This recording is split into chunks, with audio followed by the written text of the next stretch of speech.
حضرت سیدنا موسیٰ علیہ السلام اور حضرت سیدنا ہارون علیہ السلام جب فرعون کے پاس گئے تھے تو اللہ تعالیٰ نے قرآن کریم میں ان کو نصیحت فرمائی کہ جاؤ فرعون کو نصیحت اذهبا الى فرعون انه طغى، تم دونوں جاؤ فرعون کے پاس، وہ بڑا سرکش ہو گیا ہے۔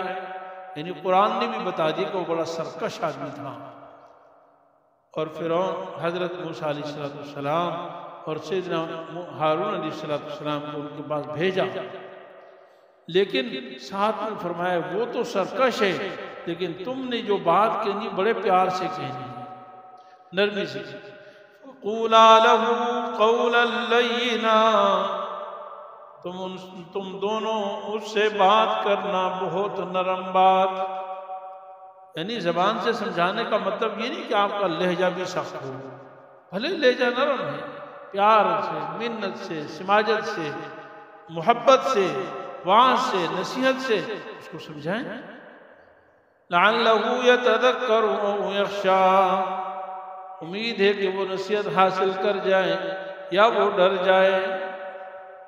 تو فرعون کو سمجھانے کے لیے اللہ تعالیٰ جب بھیج رہے ہیں تو اس کو نصیحت کر رہے ہیں کہ بالکل پیار سے سمجھانا ہے، محبت سے سمجھانا ہے۔ یہ کس کا کام ہے؟ یہ حاکم کا کام نہیں، یہ عام لوگوں کا کام ہے کہ وعظ و نصیحت بالکل پیار سے ہو، محبت سے سمجھایا جائے۔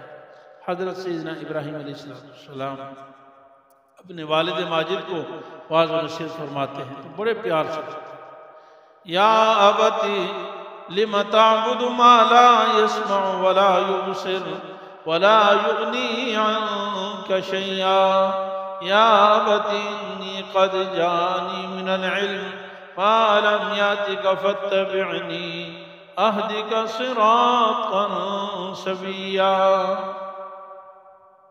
کئی آیات ہیں، اے میرے پیارے ابا جان، آپ کیوں بتوں کی پوجا کرتے ہیں جو نہ نفع دے سکتے ہیں نہ نقصان دے سکتے ہیں؟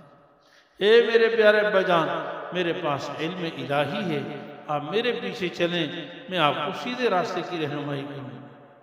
پیار و محبت سے، وعظ و نصیحت کے ساتھ۔ جب آپ کو حکومت نہیں، لیکن جب آپ میں حکومت ہے تو ڈنڈے کے زور سے، طاقت کے بل بوتے سے، قانون سے، عدالت سے آپ اس پر قانون نافذ کریں، آپ کا یہ کام ہے۔